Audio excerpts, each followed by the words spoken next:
जय हिंद दोस्तों, कैसे हैं आप सब। तो आशा करते हैं आप सब अच्छे होंगे। और आज हम लोग देखेंगे एसएस जीडी का जो हम लोग प्रैक्टिस सेट लगा रहे हैं, तो वह हम लोग का 12 है। ठीक, स्पार्क पब्लिकेशन के तहत से हम लोग ये लगा रहे हैं और इसमें टोटल 30 प्रैक्टिस सेट आपको दिया गया है। यदि आपको सेट 1 से लेकर 11 में कोई भी आपको त्रुटि हो, कोई भी आपको प्रॉब्लम हो, तो आप लोग इस कमेंट में ज़रूर बताइएगा। ठीक, चलिए हम लोग इसको शुरू करते हैं। और यहाँ से हम लोग का जो पहला प्रश्न रहा रीजनिंग का, यानी कि सामान्य बुद्धि तर्क। ठीक, तो यहाँ पर जो पहला प्रश्न आपसे पूछा जा रहा है कि असंगत का चुनाव करिए, कि यानी कि इस जो अक्षर में आपको असंगत में जो शब्द है वो कौन सा है। यहाँ पर 2 है, 5 है, 10 है, 15, 26 और 27। तो इसमें जो आपका असंगत है वह 15 असंगत है। देखिए यहाँ पर जो है आपका 2 से 5 ये आपको 3 बढ़ाया गया है, फिर यहाँ पर 5 से 10 ये 5 बढ़ाया गया है, और फिर यहाँ पर 5 से 15 अगली बार हम लोग को 7 बढ़ाना चाहिए था। ठीक, फिर तो 7 बढ़ाते तो कितना 17 हो जाता, और 17 के बाद फिर हम लोग उसमें 9 बढ़ाते, यानी कि 2 2 आगे करके आपको इसमें बढ़ाया गया है, 9 बढ़ाया गया है, और फिर यहाँ पर आपको 11 बढ़ाया गया है, 26 + 11। ठीक, तो ये 37 हो गया। तो इसी प्रकार ये 2 2 गो करके बढ़ाया गया था, तो 15 यहाँ पर नहीं होता। ठीक, चलिए अगला जो प्रश्न हम लोग का यहाँ पर है, दूसरे नंबर प्रश्न है कि एक की माँ की बहन के बेटी की बहन ए कौन लगी। देखिए यहाँ पर एक की माँ की बहन के बेटे की बहन कौन लगेगी। तो देखिए ए की माँ, मान लीजिए कि ये है और इसकी माँ ए है, और माँ की बहन यहाँ पर बहन हो जाएगा, यहाँ पर हम लोग बहन मान लेते हैं। तो ये कि ये मौसी होगी, और मौसी की यहाँ पर बेटा कह रहा है, मौसी की बेटा, तो ये मान लीजिए कि हम मौसी का बेटा बी हो गया, और मौसी के बेटे की बहन मान लीजिए हम उसको सी मान लेते हैं। तो यहाँ पर मौसी के लड़के का जो बहन है वो क्या लगेगी, वो भी आपको बहन ही लगेगी, मौसेरी बहन कह सकते हैं उसको। यहाँ पर मौसी के लड़का जो है तो वो भाई लगेगा, और वो जो बहन है वो तो बहन ही लगेगी। तो यहाँ पर मौसेरी बहन हम लोग कर सकते हैं, राइट आंसर सी हो जाएगा। अगला जो प्रश्न है हम लोग का तीसरे नंबर, निम्नलिखित शब्दों को ऊपर से नीचे की ओर क्रम में रखकर 5वें शब्द पर कौन सा होगा। देखिए आपको बताना है कि 5वें शब्द पर कौन होगा। आँख है, होठ है, घुटना है, कमर और सिर है। तो देखिए यहाँ पर सबसे ऊपर में यहाँ पर क्या हो सकता है, हम लोग का सबसे ऊपर में आँख हो जाएगा। आँख के बाद जो हम लोग का होगा, सॉरी यहाँ पर आँख नहीं हो सकता, पहले हम लोग सिर ले सकते हैं। ये जो हम लोग का 1 नंबर पर होगा सिर होगा, उसके बाद आँख होगा, तीसरे नंबर पर जो हम लोग का होगा होठ होगा, चौथे नंबर पर कमर होगा, और 5वें नंबर पर हम लोग का घुटना होगा। तो यहाँ पर आप लोग राइट आंसर घुटना कर लीजिएगा। ये 5वें नंबर पर, और पूछा जाएगा कि 5वां जो शब्द है वो कौन सा है। ठीक, चलिए अगला जो पॉइंट है कि मंगल बुध तथा रवि से बड़ा। देखिए यहाँ पर जो है मंगल जो है बुध तथा रवि से बड़ा है। ठीक, मंगल जो है बुध तथा रवि से बड़ा है। बृहस्पति बुध से छोटा किंतु शनि से बड़ा। तो इसमें सबसे बड़ा यहाँ पर इसमें सबसे छोटा कौन सा है। तो इसमें आपको बताना है कि इसमें सबसे छोटा है आपको कौन दिख रहा है कि नहीं, कौन लग रहा है। देखिए यहाँ पर हम जब लोग बनाएंगे तो मंगल जो है बुध तथा रवि से बड़ा है। ठीक है, यहाँ पर हम लोग मंगल कर लेते हैं, ये जो है बुध और रवि से बड़ा है। सही है, ये बुध और रवि से बड़ा है। और फिर कह रहा है कि बृहस्पति बुध से छोटा है, बृहस्पति जो है बुध से छोटा है। बुध हम लोग यहाँ लेते हैं और यहाँ पर बृहस्पति छोटा है, इसको हम लोग भी से कर लेते हैं, भी से ये छोटा है। और किंतु शनि से बड़ा है, शनि से बड़ा है। शनि से कौन बड़ा है, तो शनि से यहाँ पर बड़ा है बृहस्पति, शनि से बड़ा है बृहस्पति। तो यहाँ पर शनि क्या है, छोटा है। हम लोग शनि को एस से डिनोट कर देते हैं। तो पूछा जा रहा है कि सबसे इसमें से छोटा कौन था, हम लोग मान लेते हैं यहाँ पर शनि सबसे छोटा है। ठीक है, यहाँ पर राइट आंसर आप लोग बनाइएगा, तो ये राइट आंसर आपका शनि आ जाएगा। ठीक, चलिए अगला जो प्रश्न यहाँ पर यदि आप लोग बनाइएगा, ये चौथे नंबर प्रश्न, यदि आपका कोई और आंसर आए तो आप लोग ज़रूर बताइएगा कमेंट करके कि सर मेरा अलग आया है। ठीक, चलिए अगला जो प्रश्न हम लोग का 5वें नंबर प्रश्न है कि किसी सांकेतिक भाषा में मोरल को यहाँ पर यह शब्द लिखा जा रहा है, तो उसी भाषा में गार्डन को कैसे लिखा जाएगा। ठीक, मोरल को ऐसे लिखा जा रहा है, तो गार्डन को आपको यहाँ पर बताना है कि कैसे लिखा जाएगा। तो देखिए यहाँ पर m से 1 घटा दिया गया है। क्या किया गया है? m से 1 घटा दिया गया है, o से 1 बढ़ा दिया गया है। देखिए यहाँ पर जो पहला शब्द है उसमें एक माइनस हो रहा है और दूसरा में एक वृद्धि हो रहा है, फिर एक माइनस और फिर एक वृद्धि। इसी प्रकार से आपको इस अक्षर को बढ़ाना है। तो पहले एक हम लोग घटाएंगे, फिर एक बढ़ाएंगे, फिर एक घटाएंगे, फिर एक बढ़ाएंगे, फिर घटाएंगे, फिर बढ़ाएंगे। तो ये कौन सा हो जाएगा? ये जो ऑप्शन आपका कौन सा है? ऑप्शन ए वाला सही हो जाएगा। ठीक, जिससे हम लोग ए घटाएंगे तो एफ होगा, ए से बढ़ाएंगे तो बी होगा, आर से ए घटाएंगे क्या होगा? क्यू होगा, डी से जाएंगे ई होगा, और फिर यहाँ पर ई से एक आएंगे डी होगा, और एन से हम लोग एक बढ़ाएंगे ओ हो जाएगा। ठीक, ऑप्शन ए सही है। अगला प्रश्न देखिए, यह जो प्रश्न है ये आपको दर्पण के सामने रखा हुआ है। तो ये यहाँ पर दर्पण रखा हुआ है। ठीक, तो कौन सा प्रतिबिंब यहाँ पर बनेगा? ठीक, आपको बताना है कि कौन सा प्रतिबिंब देखने को मिलेगा। तो देखिए यहाँ पर जो प्रतिबिंब होगा ये विपरीत, यहाँ पर हम लोग कहीं से एक पकड़ लेते हैं, यहाँ से यहाँ पर बनाएंगे तो देखिए ये वाला यहाँ पर हो जाएगा पार्ट, यानी कि ऑप्शन जो बी है वो सही है। ठीक, आप लोग इसको ट्राई करिएगा, यहाँ पर ऑप्शन जो बी आपको सही होगा। ठीक, चलिए अगला प्रश्न देखिए, यहाँ पर 7वें नंबर जो प्रश्न है इसमें आपको त्रिभुजों की संख्या, यानी कि आपको जो त्रिभुज की संख्या बताना है कि कितना है।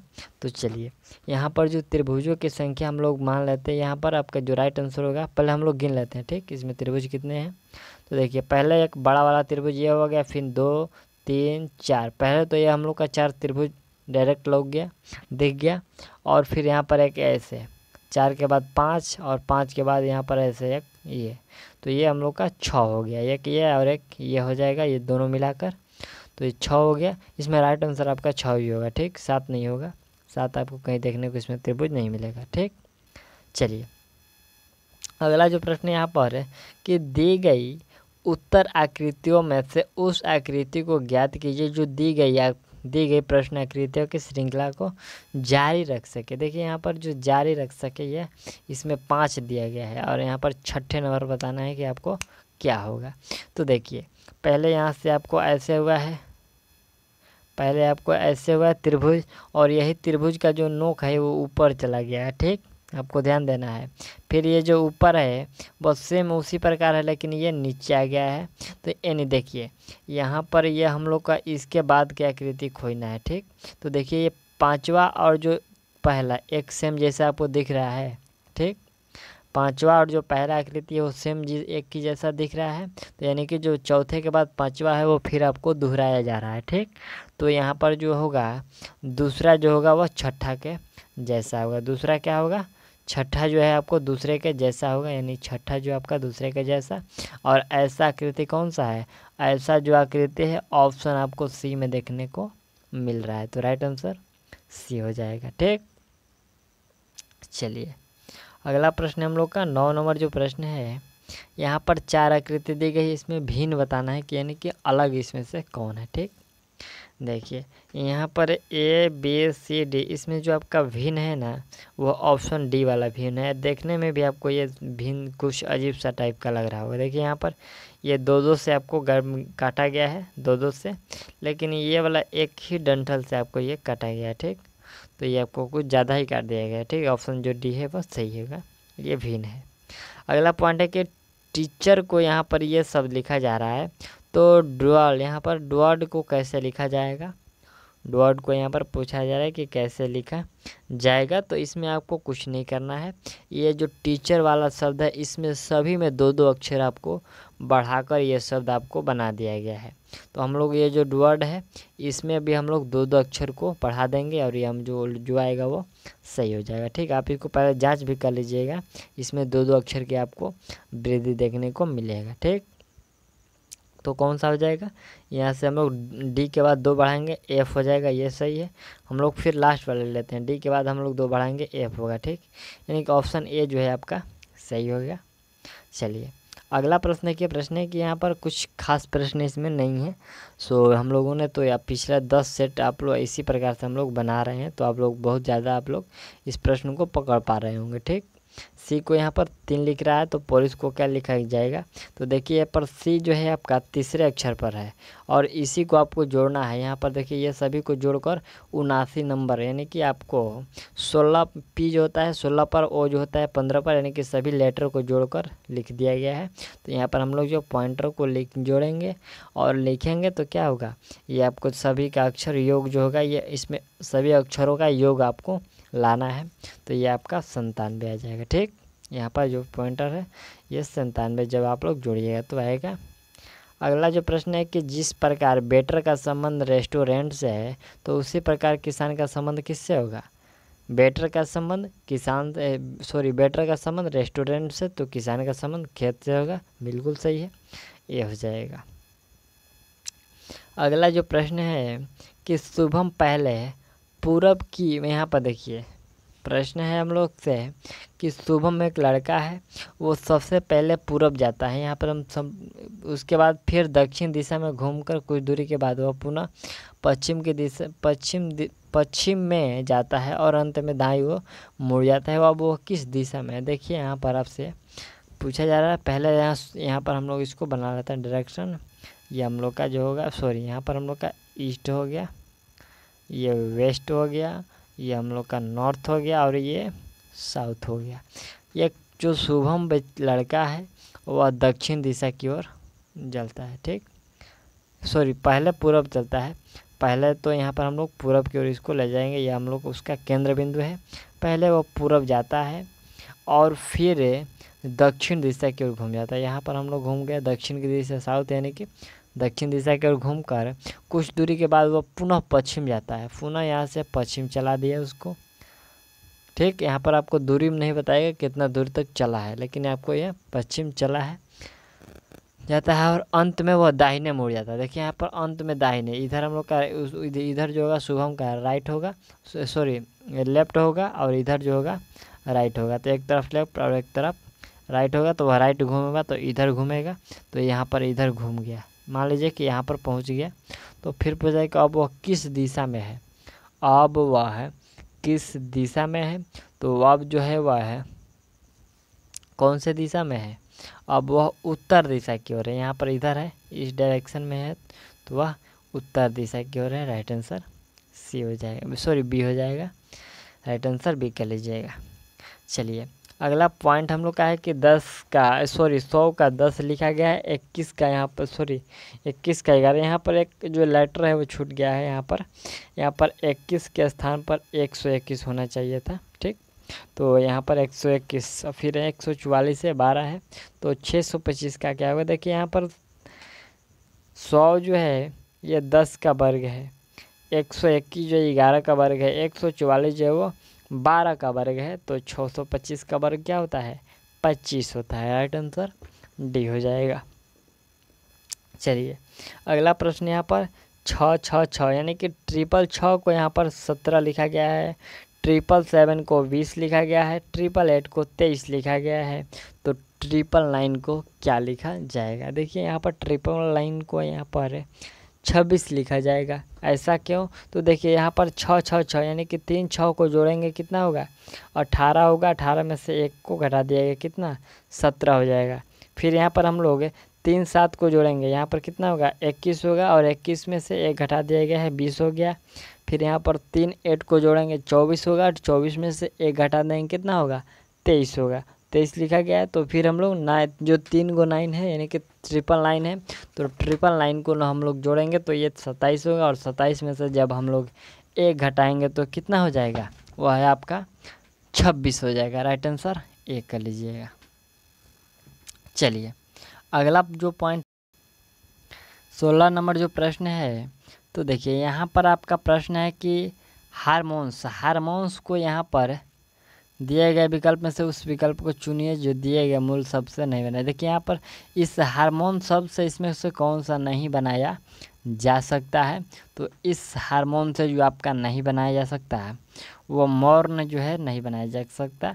देखिए यहाँ पर एक मॉर्न में आपको यू अक्षर का प्रयोग हुआ है, यू अक्षर का वर्ड का, और इसमें आपको कहीं पर देखने को नहीं मिलेगा। हार्मोन्स में कहीं पर यू देखने को आपको नहीं मिलेगा, तो यह जो आपका राइट आंसर डी हो जाएगा, यह शब्द नहीं बनाया जा सकता। अगला पॉइंट है कि निम्नलिखित में से कौन एक अलग है? गुलाब, चमेली, कमल और गेंदा। तो यहाँ पर जो कमल है वो अलग है, क्योंकि कमल जो होता है वो जल में खिलता है। ठीक, चलिए अगला पॉइंट देखा जाए। यहाँ पर हम लोग का 4 9 5 लिखा गया, 6 9 69 3 लिखा गया, 5 4 45 1 लिखा गया। तो यहाँ पर 6 7 को क्या लिखा जाएगा? तो देखिए यहाँ पर जो आपका राइट आंसर क्या होगा, फटाफट बताइए। यहाँ पर आपका राइट आंसर 1 होने वाला है। देखिए यहाँ पर 4 9 यानी कि 9 में से आपको 4 घटा दिया गया है, 5 आ गया। फिर यहाँ पर 9 में से 6 घटा दिया गया, 3 आ गया। फिर 5 में से आपको 4 घटा दिया गया, 1 आ गया। तो फिर यहाँ पर 67 यानी कि 7 में से 6 घटाएंगे, 1 होगा। राइट आंसर डी हो जाएगा। ठीक, चलिए अगला जो पॉइंट है 36 81 25 49 31 16। तो 43 का क्या होगा? आपको बताना है कि 43 का क्या होगा। ठीक, देखिए यहाँ पर जो आपका किया गया है, यहाँ पर 43 का राइट आंसर यहाँ पर 49 होने वाला है। ठीक, कितना होने वाला है? 49। देखिए यहाँ पर 6 और 3 कितना 9 होता है, 9 का स्क्वायर करेंगे 81। फिर यहाँ पर 5 और 2 5 2 का स्क्वायर 49। ठीक, 3 और 1 यानी कि 2 अक्षर है 3 1, इसको जोड़ दिया गया है, जोड़कर 4 और 4 को स्क्वायर कर दिया गया है 16। तो हम लोग 4 और 3 का स्क्वायर करेंगे 49 हो जाएगा। राइट आंसर ए हो जाएगा। चलिए अगला पॉइंट है कि जिस प्रकार मस्जिद का संबंध इस्लाम से है, तो उसी प्रकार का गिरजाघर का संबंध किससे होगा? देखिए जो मस्जिद का संबंध इस्लाम से, तो गिरजाघर का ईसाई से संबंध होने वाला है। राइट आंसर सी हो जाएगा। अगला प्रश्न है कि यह पता कीजिए कि कारपेंटर शब्द के अक्षरों से निम्नलिखित में से कौन सा शब्द नहीं बनेगा? तो कारपेंटर से जो शब्द नहीं बनेगा वह है आपका कौन सा नहीं बनेगा? पेंटर आपका नहीं बनने वाला है। पेंटर जो इसमें आपका शब्द है वो नहीं बनने वाला है। और ऐसा क्यों नहीं होगा? तो देखिए इसका जो हम लोग इसमें जो हुआ है आपका एक, यहाँ पर देखिए पेंटर में आपको आई शब्द देखने को मिल रहा है। ठीक, पेंटर में एक जगह आपको आई देखने को मिल रहा है, लेकिन कारपेंटर में आई का प्रयोग नहीं हुआ है, तो इसलिए राइट आंसर बी हो जाएगा। अगला प्रश्न देखिए, प्रश्न है कि आपको ए से जेड तक की वर्णमाला दी गई और जी और यू के एकदम बीच में आने वाले अक्षर कौन सा होगा? देखिए यहाँ पर एक से जेड तक का वर्णमाला दिया गया है और पूछा जा रहा है कि जी और यू के एकदम बीच में कौन सा लेटर आएगा। तो देखिए इसमें आपको बनाने के लिए कुछ नहीं करना है, थोड़ा सा आपको कैलकुलेशन करना होगा। यहाँ पर जी जो होता है कितने 7 पर होता है, यू कितने पर 21 पर होता है। तो 7 को और 21 को जोड़ेंगे कितना होगा? 28 होगा। 28 को 2 से भाग देंगे कितना होगा? 14 हो जाएगा। और 14 पर कौन सा लेटर होता है? तो 14 पर जो होता है वो एन होता है। राइट आंसर ए हो जाएगा। ठीक, समझ गए? दोनों अक्षर को जोड़कर 2 से भाग दे दीजिएगा, ये आपका जो बीच वाला अक्षर बिल्कुल आ जाएगा। चलिए अगला प्रश्न देखिए, यहाँ पर प्रश्न है कि नीचे दी गई आकृति में त्रिभुज महिलाओं को आयत रोजगार में लगे हुए को और वृत्त जो है डॉक्टरों को दर्शाता है। तो पता कीजिए जिसमें से उन महिलाओं डॉक्टरों को दर्शाया गया है जो बेरोजगार है। ठीक, इसमें बेरोजगार को आपको दर्शाया गया कि कौन से बेरोजगार हैं। तो देखिए यहाँ पर पहले आप लोग इसको ग्राफ को समझ लीजिए। यहाँ पर पहला जो ये जो वृत्त है, ये वृत्त किसका है? तो वृत्त डॉक्टर का है। त्रिभुज किसका है? तो महिला का है। और यहाँ पर जो आपका ये आयत है तो ये रोजगार का है। और पूछा जा रहा है कि यहाँ पर बेरोजगारों को बताना है। तो बेरोजगार का जो आपको होगा कौन सा होगा? वह यहाँ पर डॉक्टर और ये रोजगार है, ये रोजगार है त्रिभुज। तो आपको बताना है कि महिला और बेरोजगार। तो महिला और बेरोजगार में आपका ये हो जाएगा 7 हो जाएगा। ठीक, राइट आंसर इसमें है ना? हाँ 7 सी हो जाएगा। इसमें आप लोग बनाइएगा, थोड़ा सा ध्यान दीजिएगा, ये आपसे बन जाने वाला है। ठीक, बिल्कुल आसान है। राइट आंसर इसमें सी कर लीजिए। अगला प्रश्न देखा जाए प्रश्न के नीचे दी गई चार यहाँ पर तार्किक आरेखों में कौन सा है? संगीतज्ञों, वाद्य शास्त्रियों और यहाँ पर वायलिन वादकों के मध्य का सही संबंध प्रदर्शित करता है। ठीक, यहाँ पर देखिए 3 दिया गया है, पहला संगीतज्ञ, दूसरा वाद्य शास्त्री और तीसरा में वायलिन वादकों। तो इसमें कौन सा होगा? ए होगा या फिर बी, सी या फिर डी कर लें? देखिए यहाँ पर जो होगा वह ऑप्शन ए वाला होने वाला है। ठीक, राइट आंसर ये होगा।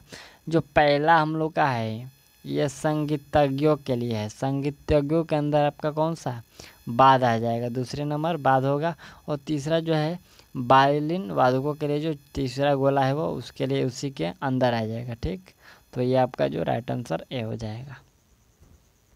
चलिए अगला पॉइंट देखिए, प्रश्न हम लोग का है कि एल, एम, एन, ओ तथा पी एक पंक्ति में पूर्व की ओर मुँह करके बैठे हैं। पूरब की ओर ये सभी मुँह करके बैठे हुए हैं, सही है, ये बैठने दीजिए इनको पूरब की ओर मुँह करके। फिर कह रहा है कि एल तथा एम एक साथ बैठे हैं। एल और एम जो है एक साथ बैठे हैं। एन जो है उत्तरी छोर पर बैठा है, ओ है दक्षिणी छोर पर। तो पी है एम और एन तथा पी जो है एम तथा एन का पड़ोसी है, तो उत्तरी छोर से तीसरे पर कौन है? देखिए उत्तरी छोर से आपको तीसरे पर बताना है। सबसे पहले हम लोग इसका ग्राफ बनाते हैं और इसको हम लोग ग्राफ से समझते हैं।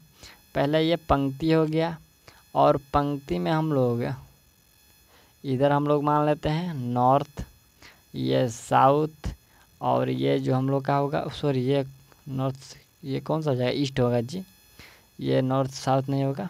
ये हम लोग का ये पंक्ति है, ये हम लोग का नॉर्थ हो गया, ये वेस्ट हो गया, ये साउथ हो गया और ये जो हम लोग का ये पार्ट बी की तरफ देख रहे हैं तो ये ईस्ट है। ठीक, तो कह रहा है कि एल तथा एम एक साथ बैठे हैं। मान लीजिए ये कहीं पर एल है और कहीं पर एम है, तो हम लोग मान लेते हैं यहाँ पर हम लोग का एल है और यहाँ पर एम है। ठीक, एक साथ बैठे हैं, बिल्कुल सही। ये दोनों को हम लोग पास बैठा देंगे। एन जो है उत्तरी छोर पर है। एन आपको बताया जा रहा है कि एन जो है वो उत्तरी छोर पर है, हम लोग यहाँ पर एन को बैठा दिए।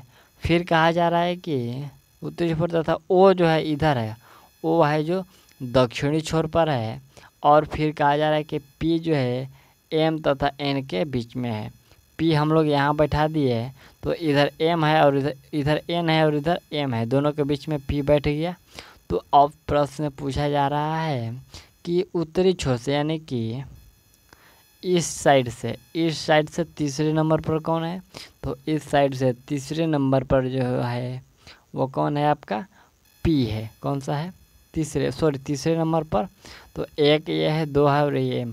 यहाँ पर तीसरे पर एम है, राइट आंसर है आपका कौन सा? सी हो जाएगा। ये तीसरे छोर पर एम है। ठीक, चलिए अगला पॉइंट देखते हैं हम लोग। प्रश्न यहाँ पर देखिए, पार्ट जो बी का हम लोग का प्रश्न स्टार्ट हुआ और सामान्य जानकारी से। ठीक, 26 नंबर जो प्रश्न है तो कह रहा है कि द्रव्य बूंद की संकुचन और कम से कम क्षेत्र घेरने की प्रवृत्ति का कारण है। तो इस प्रवृत्ति का कारण क्या है? इसका है आपका पृष्ठ तनाव है। ठीक, राइट आंसर डी हो जाएगा। अगला पॉइंट देखा जाए, प्रश्न की निम्नलिखित में भारतीय रेलवे में अधिकतम कमाई का योगदान कौन करता है? तो अधिकतम कमाई का जो योगदान भारतीय रेलवे में करता है, माल यातायात से अधिकतम योगदान होता है। ठीक, चलिए अगला प्रश्न है कि निम्नलिखित में से किस वेद को रुद्र नामक शब्द का आरंभिक स्रोत माना गया है?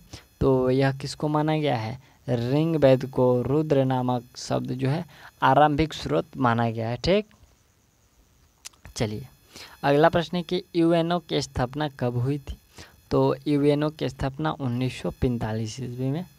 अगला पॉइंट है, निम्नलिखित में से कौन सा हमारी मांसपेशियों में पाइरूवेट का लैक्टिक अम्ल में खंडन का कारण हो सकता है?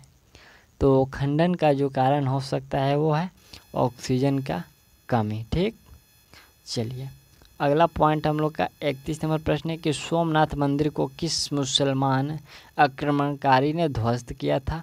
तो जो सोमनाथ मंदिर था उसको ध्वस्त किया गया था मोहम्मद गजनवी के द्वारा।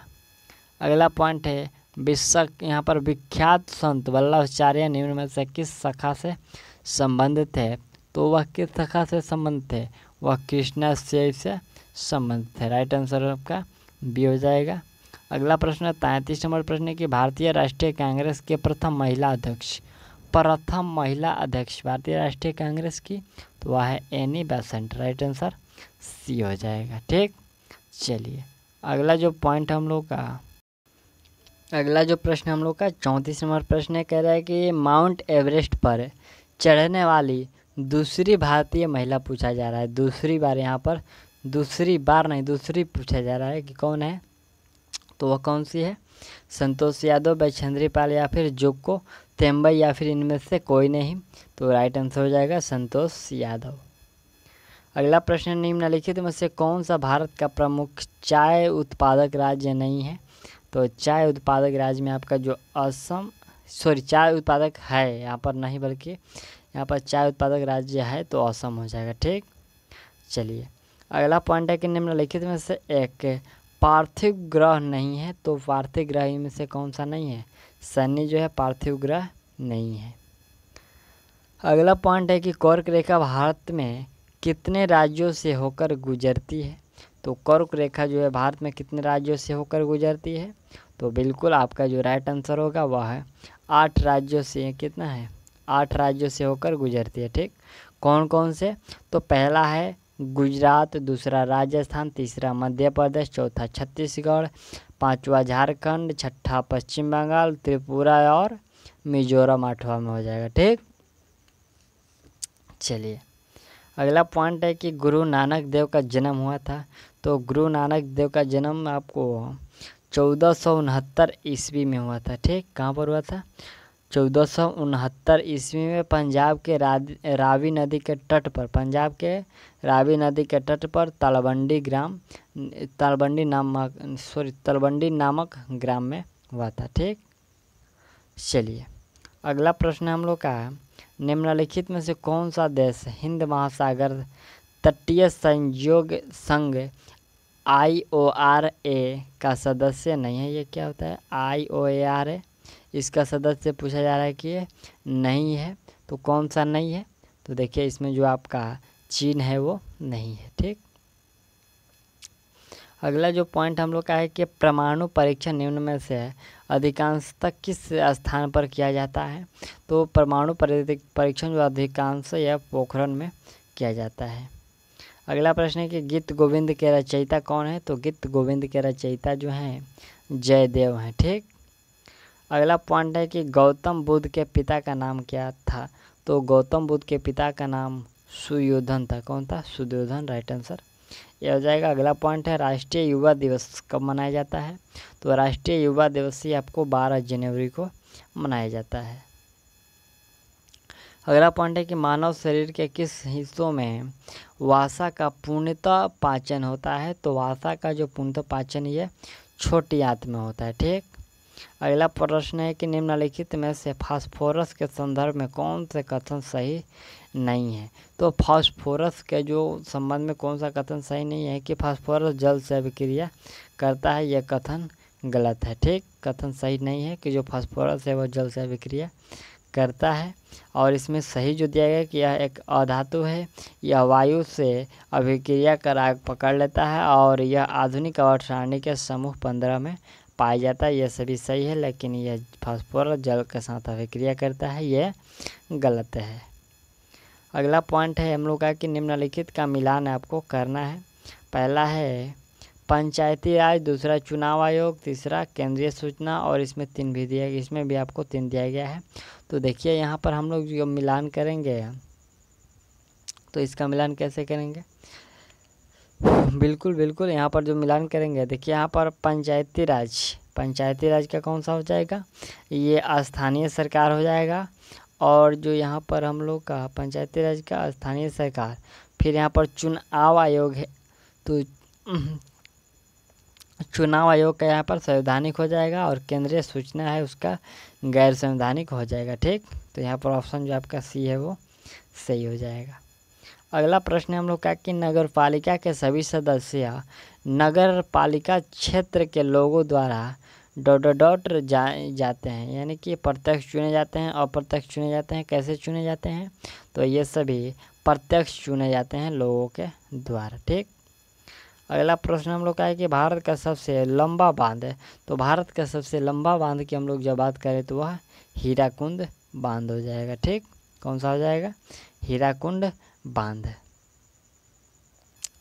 अगला प्रश्न देखिए, प्रश्न है कि पेंगुइन का शरीर डॉट डॉट डॉट होता है और इनके पैरों में जाल जैसा बना होता है जिससे ये अच्छे तरह तैरते हैं।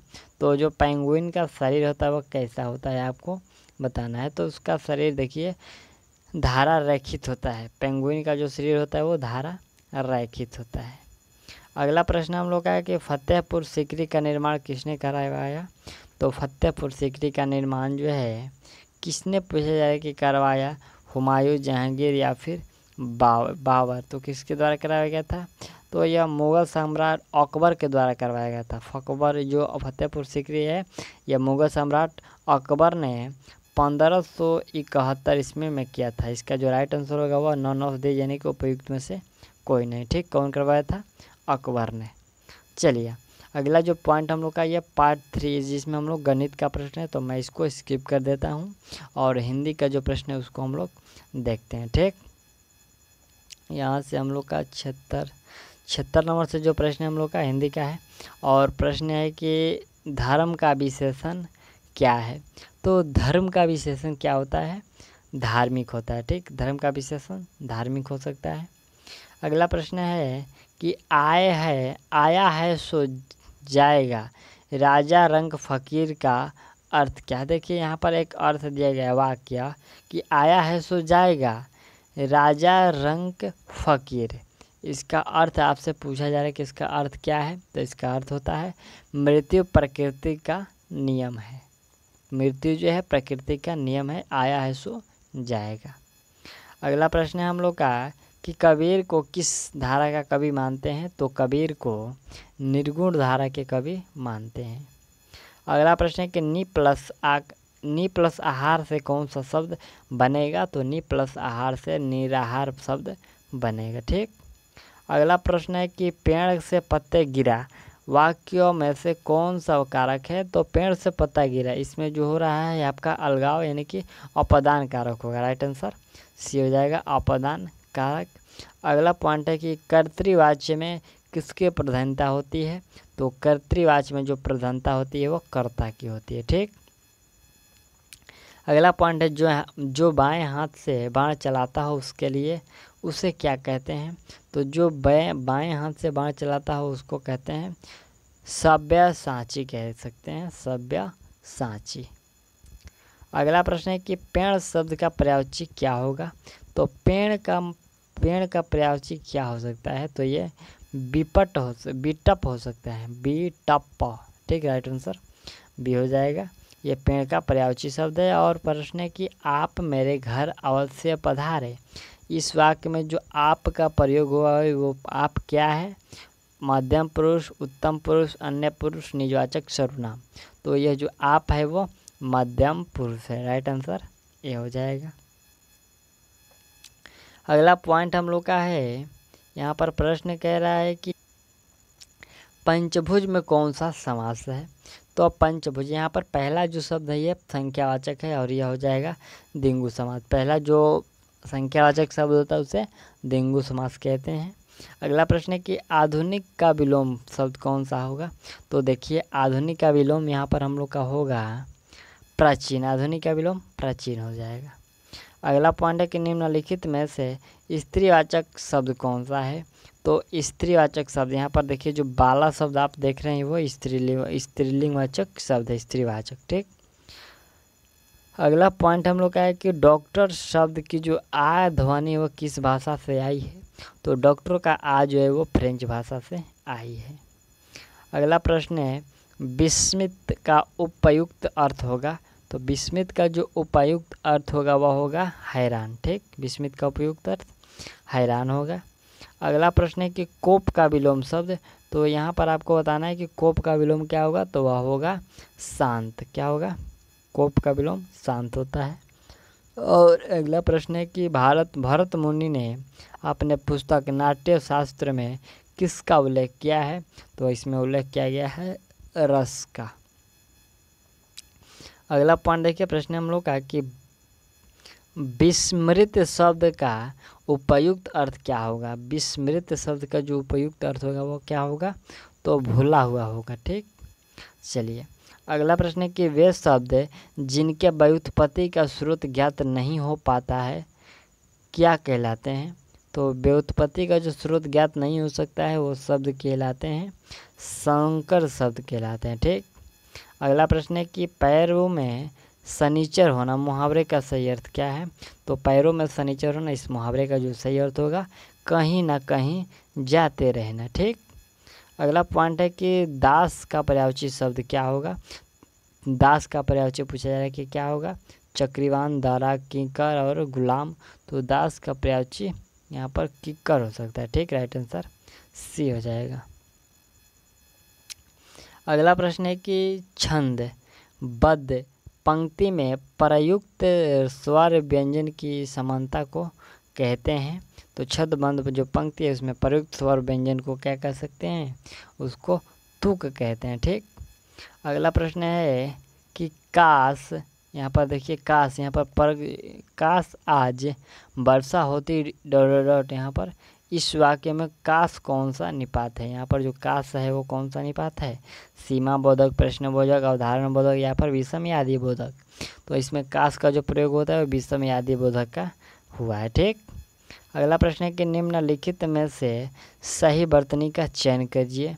यहाँ पर सही वर्तनी का चयन कवित्री, कनिष्क, कवित्री, संदिग्ध और आकर्षक, इसमें से कौन सा जो है सही लिखा गया है? जो भी कुछ लिखा गया है कौन सा लेकिन सही लिखा? माना कि कनिष्क ही लिखा गया लेकिन सही लिखा गया या फिर गलत? कवित्री ही लिखा गया लेकिन गलत लिखा गया कि सही, आपको ये बताना है। तो देखिए इसमें जो सही लिखा गया वो संदिग्ध जो है वो सही लिखा गया है, ऑप्शन सी वाला राइट हो जाएगा, ये सही लिखा गया है। अगला पॉइंट देखिए, यहाँ से हम लोग का 99 नंबर जो प्रश्न कह रहा है, प्रश्न है कि याति का पर्यायवाची शब्द चुनिए। तो यति का पर्यायवाची यहाँ पर सन्यासी हो जाएगा।